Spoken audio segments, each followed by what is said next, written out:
Bonsoir à toutes et à tous. Aujourd'hui, Afrique culturelle reçoit El Hadj Diallo dit Elzo Jamdong. Nous sommes très contents de vous avoir aujourd'hui. Bonjour. Bonjour Bigué, très content aussi. Alors, tey yow yaa nekk suñu invité. Est-ce que mën nga davantage nga présenter wu au-delà du fait que loolu ñëpp xam nañ ko El Hadj Diallo nga tudd au-delà du fait que musique ngay def lan nga ñu mën a waxaat ci yow. waaw maa ngi lay nuyu di nuyu ñëpp ñi ñuy seetaan comme ni nga ko waxee man la El Hadj Diallo benn natifu Dakar Sénégal plus précisément Dakar Plateau un citoyen du monde hein, un passionné d'art de musique waaw man daal benn étudiant éternel étudiant la quoi di bëgg gëstu bëgg jàng di chaque jour di jéem a yokk xam-xam gën a yokk liggéey di jéem a aussi utile à ñi may déglu utile à la société. Alors rap am na benn culture bu muy àndal MC bu nekk am na koñ boo xam ne moom lay représenté. Est-ce que yow da ngay gis sa bopp comme MC wu Plateau? Bien sûr maay maire Plateau. pour ma ci côté rap bi moom waaw def naa sama bopp maire Dakar Plateau quoi. Et évidemment parce que foofu la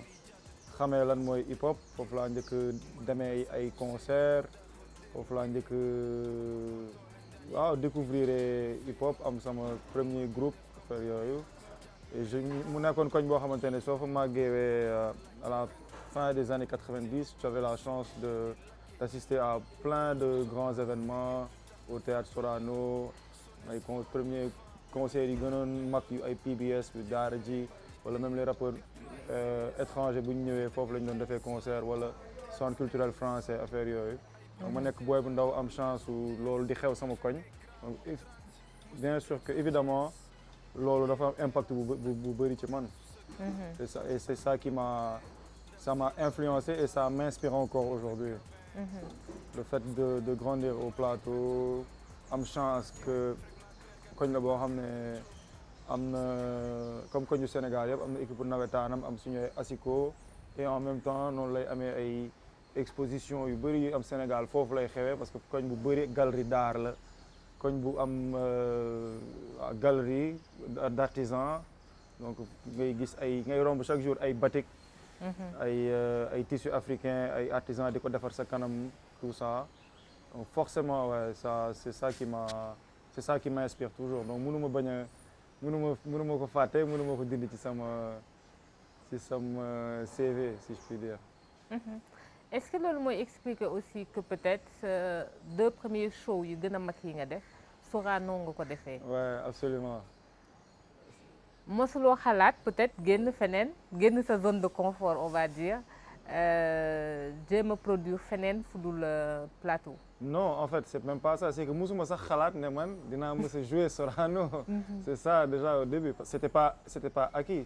c'était pas parce que juste sama koñ la rek que day nekk une réussite quoi c'est une salle mythique boo xam ne ay artistes yu mag a mag laa fa mës seetaan ay Doudou Ndiaye Rose ak ay légendes rek. donc man mii ma war a produire sur la scène de Sorano c'était soo ma ko waxoon je l'ai fait en 2015 la première fois mais je pense que ba 2013 wala 2014 soo ma ko waxoon sax dama la non man rap laay def ci ay école laay jouer def ay showcase ci ay boîtes de nuit affaire yooyu tu vois donc ci sama génération en tout cas c'était une première et ça voulait dire beaucoup de choses parce que ça signifiait beaucoup pour moi donc il fallait que comme avant man amul woon beneen rappeur boo xam ne peut-être am na autant d'exposition que man bi ma am bu jógee Plateau il fallait que ma defee ko foofu pour marquer le point mais après ça la même juste après dama def tournée nationale hein. J'ai fait je pense la moitié des régions du Sénégal depuis 2015 j'ai fait Ziguinchor j'ai fait Saint-Louis j'ai fait Thiès affaire yooyu donc c'est pas du tout bañ a génn Plateau li ma joué hors de Plateau moo ëpp foofu li ma joué Plateau. ok ñu mën a jàpp que ne de boobu ak léegi lu bëri changé na ci sa carrière donc dañuy jàpp ne de Freed Up à Sembène peut-être moom mooy bi nga mujjee génne lu bëri changé na grandir nga musicalement Ouais. Aujourd'hui booy wax plus bi nekk ci sa musique lan lay doon. Ouais, bon, je pense que c'est que je me xam nga nit ku nekk tu te découvres chaque jour booy sa potentiel sa potentiel maximum doo ko mës a xam en fait. Parce que da ngay gëstu boo des fois nga dem studio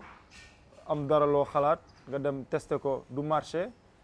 parfois mu marché parfois aussi mu inspiré la leneen nga gis ne que lii laa xalaatoon mais am na sax leneen lu ko gën a nice. Tu te surprends et man c'est ça qui me loolu moo ma gën a neex ci li may def. Le fait que chaque jour ma découvrir benn affaire bu bees ci man boo xam ne xaw ma woon ne mën naa ko wala xaw ma woon ne mi ngi ci man. Que ce soit dans la voix que ce soit dans l'interprétation que ce soit dans l'écriture wala dans l'inspiration tu vois chaque jour ma découvrir benn affaire bu bees après nga mun xam ne lii benn direction bu bees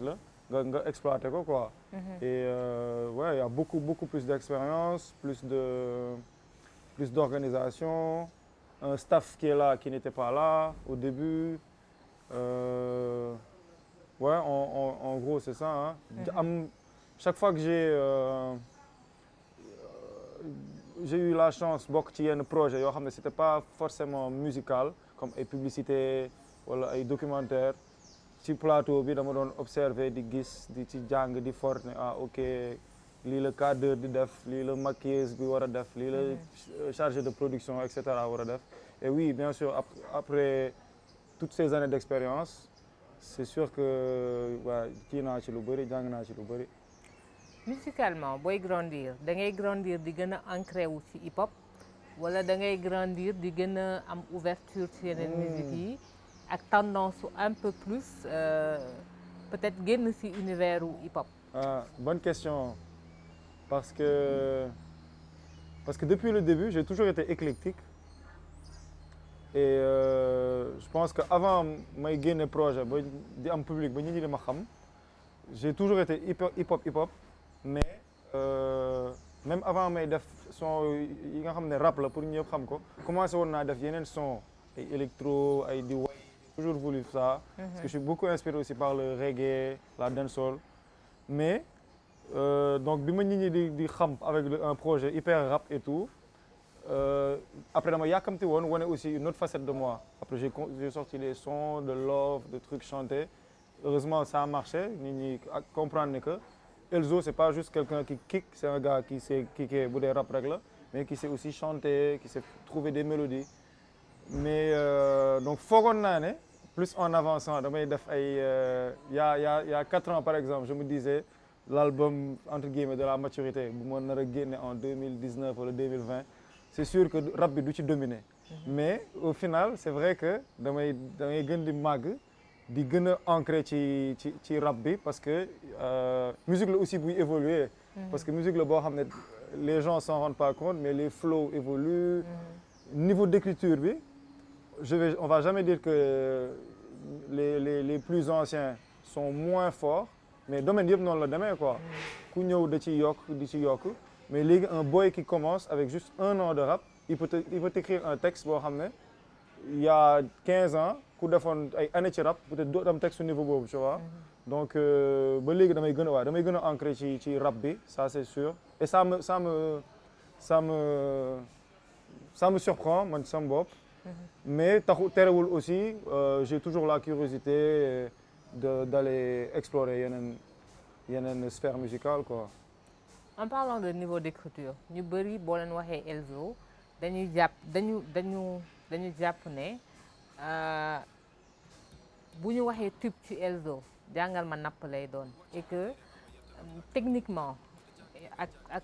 ni ñu ko bindee et tout mooy texte bi gën a aboutir ci sa texte yi pour certains. Merci. Est-ce que déjà yow d'accord nga ci loolu? Non d'accord ma ci c'est vrai que c'est un texte boo xam ne mu laal xolu nit ñi peut-être gën na yomb que beneen texte beneen thème parce que thème mu taalibe la et que tout le monde se sent concerné mais sincèrement def naa ay textes yoo xam ne bu dee technique d'écriture rek la figure de style ay image yoo xam ne man sax dama koy bind reetaan ni non lii nan laa ko mën a xalaatee am na yu bëri yoo xam ne c'est passé inaperçu et je regrette un peu que sama ay son ay single yu bëri yu doon génn daanu ma ko génne ak sous-titres ak paroles yi parce que man ni may bindee dafa am du ma ko même su may wax lu neex wala même bu dee flow bi dafa neex en fait jamais ma def lu yomb. là da nga ne damay def je fais mon ego trip. mais en fait bu flow bi neexee ba ngay mën ci fecc mën ci kii les gens ont tendance à penser que lii dafa neex pour fecc la. wala fii da nga ci mer da nga ci kaas affaire yooyu. alors que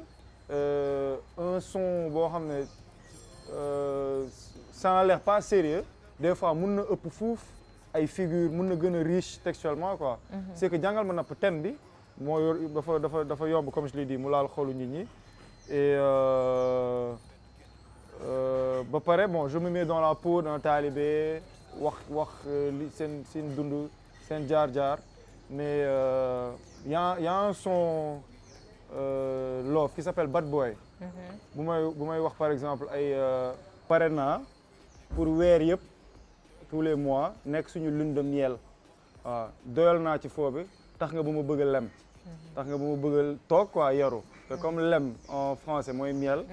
je fais souvent ay genre jeu de mots yu mel noonu. mais je vois que ça passe inaperçu. parce que way bi day neex ngay jàll au premier degré wax bi day am sens pare naa pour weer yi nekk suñu lune de miel doyal naa ci foo bi tax nga ba ma bëgg a lem boo ko déggee nii c'est juste je rime et maa ngi wax benn jigéen dama bëgg suñu relation sérieuse affaire yu demee noonu alors que y a toujours boo xoolaatee ba ci biir am na toujours un truc qui est caché quoi. et ça c'est dans tout chaque ligne damay def tout pour mu am lu mel noonu. et je me rends compte que des fois nga tase ak sa ay fans wala yooyu ngeen di waxtaan tu leur dis ay exemple comme ça ñu ne la non mais man lii mosuma ko seetlu foog ma dinaa dem dégluwaat affaire yi di xool. et par exemple man j'ai jamais été nominé ci ay mos naa gagné façon awards bu nekk ci hip hop Sénégal je veux dire artiste de l'année album clip de l'année mais mosuñu ma sax nominé ci lyriciste et je sais que tu sais pourquoi parce que je fais des hits je fais des sons yoo xam ne day siiw day kii et c'est dommage parce que finalement ñi ñuy wax lyriciste yi c'est des gars yoo xam ne souvent dañuy jàpp ne ils misent tout sur le papier et que à côté ils ont pas des beats yu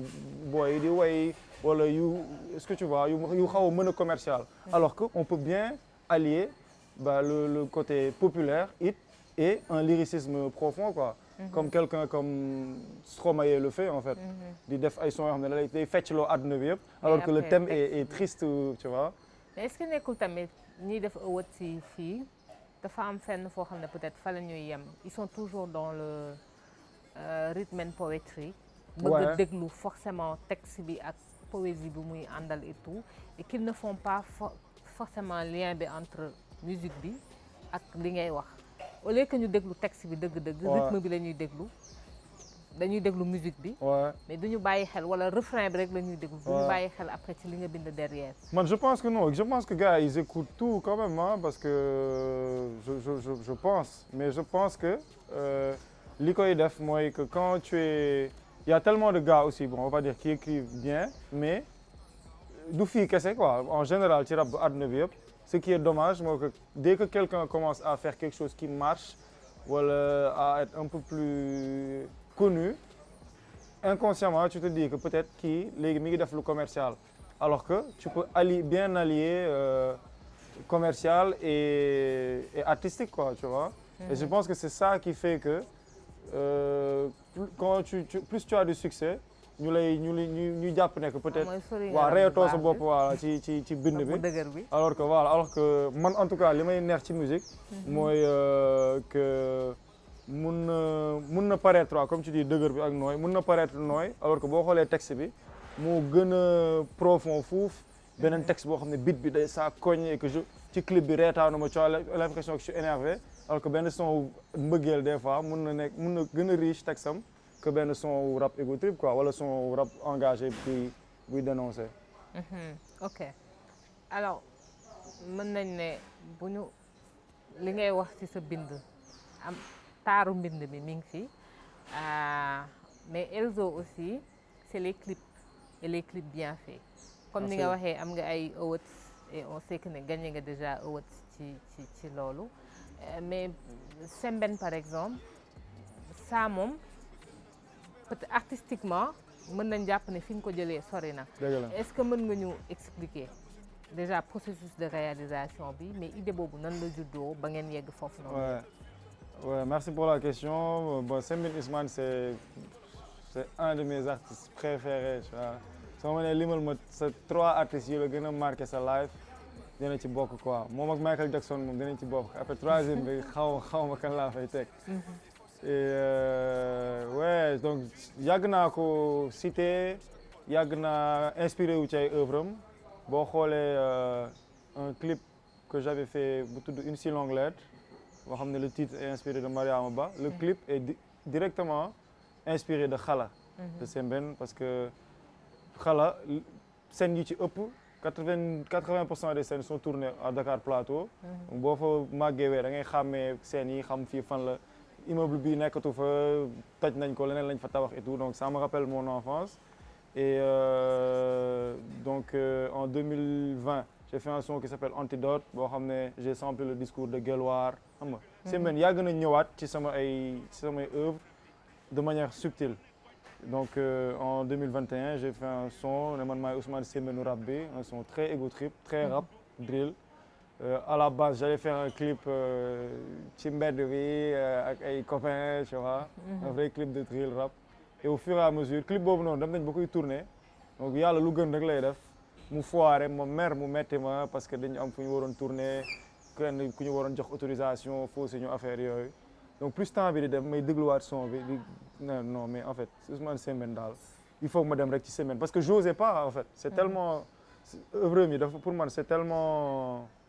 dafa am tellement de valeur que pour nga laal ko day metti quoi pour nga jël loolu am na ay affaires yoo xam ne ne touche pas quoi parce que boo demee boo koy laal da nga war a def mieux wala def même niveau bi te xam naa ne mënu ma def même niveau mënu ma def sax moins que Sembène tu vois et après ma def xalaat oui non après ma ne tu sais quoi xam naa ne ni ma ko bëggee ni ma mooy inspiré dëgg la ci man donc je vais faire mon truc je vais me donner tous les moyens je sais en fait je voulais pas que les autres fans de Sembène n'aient que dama laal œuvre Sembène te respecté wu ma ko parce que tu vois ñoom mais après ma ne bon xam naa ne bëgg naa ko am na ñeneen ñu ko bëgg dinaa def tout joxe le maximum pour que ñëpp ñu bëgg Sembène gis ne que il y a un artiste qui lui a rendu hommage et que ñoom dinañ ci kontaan quoi et ci laa dégluwaatee son bi je parle de 4 mesures pour Kill la 4 mesures c'est souvent un refrain dans le rap ça dure 4 mesures et je me suis inspiré des 4 films de Sembène qui sont mes préférés quoi donc la Charrette bi Borom Charrette laa commencé après La Noire 2 ensuite Mandat bi jeexalee ko Guelwaar et waaw mu nekkoon nag liggéey bu métti pour defar tenue yi pour xool repérage yi yan endroit lañ koy defee et ouais j'ai découpé moi-même le truc parce que ki ma ko co-réalisé il parle même pas wolof c'est un réalisateur sénégalo-camerounais Maïn que je salue il a fallu que ma expliquer ko texte bi expliquer ko waaw seetaan loo ko sax ay film Sembène tu vois alors que il connaissait pas forcément donc ouais on l'a fait dem ci à fond c'était très difficile et ouais je suis content du résultat parce que au moins les fans de Sembène n'ont pas été déçus et j'en suis très fier et je suis très fier d'être le premier peut-être chanteur sénégalais je dirais au final je dirais même pas rappeur boo xamante ne def na hommage à Sembène Ousmane bu fësee nii alors que c'est une légende boo xam ne chacune de ses œuvres boo ci sukkandikoo tey dalay jàppale ci sa dund sur le plan social sur le panafricanisme etc. Ça c'est vrai alors gis nañ la dernièrement nga def concert surprise à la gare de Dakar. lan moo andi loolu. Ouais, bah en fait ça a été préparé ou c'était sur un coup de tête. Après bon ça a été préparé mais li ko inspiré moom on cherchait une idée depuis un moment man ak sama équipe ci biennale bi on voulait faire un truc de fou quoi un truc très hip-hop et ñu romb benn jour ci gare bi on a vu que waaye rang bi dafa sori gars yi dañuy xaw ma ne noonu lay feesee quoi gars yi ne ma en fait ñii nii amaguñu ticket dañuy rang et des fois ils peuvent passer des heures fii di rang surtout train yi bu tardé ak yooyu ma ne mais ça tombe bien c'est l'occasion ñu def benn pop-up benn affaire surprise am na ñoo xamante ne ñi ngi liggéey fii lundi ba vendredi ils rentrent sur la banlieue sonn nañ xam nga ils ont plein de soucis peut-être que am naa ci ay fans yoo xam ne mosuñu ma gis en concert mosuñu xalaat ne dinañ ma gis c'est l'occasion ñu ñëw bett leen may leen fi benn concert gratuit et ouais j'étais très content de faire ça donc dañ ko commencé avec Gare de Pikine après ouais, les gens étaient contents étaient surpris sama micro laa jël ak sama enceinte Bluetooth ñëw taxaw taal commencé nit ñi ñëw et bah, les gars de la SETER aussi ont joué le jeu kii bàyyi nañ ñu def affaire bi xam ne que ñëwuñu pour foutre le bordel excuse-moi du terme mais passagers yi lañ bëggoon distraire rek quoi tu vois et ouais c'était une belle expérience et c'est quelque chose que j'aimerais bien renouveler. Ouais. Alors gis nañ la de plus en plus présent comme noo defee concert bi foofu de plus en plus yaa ngi fii Elzo bi muy soog a commencé dañu doon wax il a un pied ici un pied en France. C'est vrai. Maintenant de plus en plus yaa ngi fii lan moo waral nga def benn retour fii nii. Ouais. Bah j'avais besoin de cet équilibre quoi parce que j'ai passé pas mal de temps en Europe et boo tukkee di nga gëstu di nga jàng lu bëri di nga xam lu bëri loo nar woon xam ku dul tukki du xam fu dëkk neexee mais dina am aussi lu bëri lu la raw ci sa famille ci say mbokk ci sa propre culture quoi et j'avais besoin de ça nekk fii di évoluer ak nit ñi nga xamante ne ñoo muy déglu parce que j'ai fait le choix j'aurais pu choisir d'écrire des textes en français en anglais mais j'ai choisi de faire plus de wolof avant ma doon dem France je rappais en français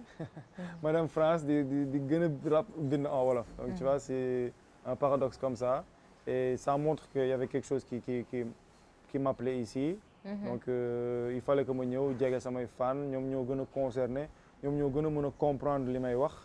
parce que ku déggul wolof nga traduiral ko du mës a tolloog ki nga xam ne dégg na xam ne directement li ngay wax dina mën a capter ce message quoi et j'avais ouais ce besoin là de me rapprocher de ma famille de mes fans et c'est que le début hein parce que là je prépare une grande tournée ma spoiler waale la ko on va faire toutes les régions du Sénégal inchallah entre 2022 et 2023 et justement c'est l'occasion dem ci ay coins yoo xam ne musuma fa dem musique moom fa nar a yóbbu dem rencontrer samay fans et ouais c'est ça en tout cas aujourd'hui c'est ça qui me fait vibrer quoi loolu mooy c'est ça qui m'inspire le plus aller à la rencontre des gens yoo xam ne leer na ma ne ñu ngi may gis YouTube wala ñu ngi may gis télé depuis des années musuñu ma gis nii si je peux faire des sacrifices si je peux tout faire pour dem jege leen je le fais ci loolu lañ nekk di dox instant bi. C'est-à-dire vous faites ce choix alors que peut-être amoon nga ouverture sur le marché international on va dire. ñu jël sa woy boole ko ci albumu Couleur Tropicale. Ouais. Ça veut dire beaucoup de choses au moment où ñu bëri bëgg a jógee fii dem. yow nga jógee foofu noonu. Exactement ñibbisi quoi. Ouais, c'est ça. C'est-à-dire est-ce que au-delà de rapprocher wu ak sa public est-ce que nekkul aussi sa muse fii la nekk wala li lay bindloo li lay waxloo fii la nekk. Ouais bah oui c'est sûr parce que en fait c'est aussi pour montrer que souvent fii gars yi dañuy wax waxu tout le monde parle de s'exporter te loolu bu ñu koy wax day mel ni nangu nañ ne fii mënoo fi tekki mënoo fi def am succès et bu pare dund ci sa art day mel ni xàddi nañ alors que nag man je veux proposer des solutions bu fekkee ne public bi amuñu xaalis télécharger rek wala concert gratuit rek ñu xool naka yan entreprise la ñu mën a liggéeyal ak suñu visibilité pour di am xaalis ci dëkk bi bugguma ne rek ñu ne noonu la demee Sénégal daal kon mooy loolu kon daal xaaral ma fi am samay son gars yi di ko télécharger di ko passante di ko kii mais ma def tout pour mën def comme Youssou Ndour di mën dem Bercy wala def comme Daara ji di dem xaw ma ban festival wala def comme Ismaël Lo wala comme Baaba Maal nga xamante ne c'est des grands artistes qui ont eu des grandes carrières internationales te ñoom la ñu gis ñu am yenn ay teranga yi aussi ci artistes ñoom la ñu gis ñu am ngan di kër ngan di studio ngan di kii on se dit que ku amul ñoom li ñu am à l'étranger rek doo ko fi amee. Et moi ça je suis pas d'accord j'aimerais bien indi ay solutions ku nekk nag day ñëw apporter sa pierre à l'édifice j'aimerais bien commencer pour que génération yi topp ci man bañati juste di gént rek décourager fii foog ne rek fii daal mën nga fi siiw ak yooyu mais xaalis du jógee fii koom-koom ak yooyu étranger lay jógee man non dama bëgg nekk star sama biir dëkk sama waa dëkk xam sama valeur art ba pare xaalis bi may gagné jóge fii nii ci dëkk bi. et man ak sama équipe yëpp ci loolu la ñuy fight chaque jour pour prouver que c'est possible ici quoi. Et machallah c'est ce qu'on fait depuis 2-3 ans on travaille avec des grandes entreprises du Sénégal on fait des tournées à l'intérieur du Sénégal et inchallah chacun s'y retrouve quoi. mais yow tournée bi ngay waajal kañ lay doon ba kañ. mënuguma ci wax lu bëri mais on va dire mois d'août bi inchallah pare leen suivre leen sama réseaux sociaux yi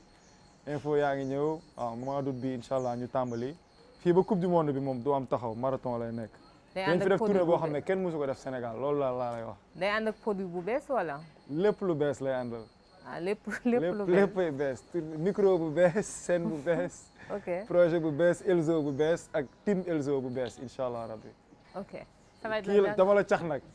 waaw dégg naa la Elzo bu bees. ayca ñëpp dañu jàpp ne ci game bi yow yaa nekk le rappeur le plus pacifiste. Jam Dong. et am na sax ku la ci ku def truc pour wax voilà quoi c'est-à-dire yow yaay jàmm ji daal. loolu fu mu jógee yow kenn du la tëkkale ak kenn clashante woo ak kenn nekkuloo en concurrence ak kenn philosophie boobu fu mu jógee. gëm sama bopp rek xam ne que maa ngi ci kaw soxlawul may diirante mbagg ak kenn pour prouver ne maa ngi ci kaw quoi tu vois. bugguma bokk ak kenn catégorie après c'est loolu la quoi bugguma ay comparaison parce que loolu day tax ba su ma ci duggoon je pense que dinaa rater lu bëri ci li nga xamante ne moom laa war a accomplir man kese. souvent artistes yi dañuy déconcentré en regardant à gauche à droite kii def na lii ah mën naa ko kii dafa def lii marché na xaaral ma def ko parce que temps yi lii moo xew musuma def loolu. et tey su amee loo xam ne moom vraiment j'en suis fier ci sama carrière c'est ça quoi. kenn musuma yëngal xam nga j'ai toujours suivi ma direction def li nga xamante ne moom laa sentir et au final. Voilà, j'ai toujours été vrai quoi, tu vois, et ça je regrette pas. Il y a toujours des débats real, fake, kii ak yooyu, nit ñi dañ ciy juum je pense que un real daal mooy koo xamante ne mi ngi def li nga xamante ne moom la sentir kenn forcé wu ko defu ko parce que dañ ko ci obligé et je regrette pas d'avoir fait ça jusque-là. Merci beaucoup. Merci à toi.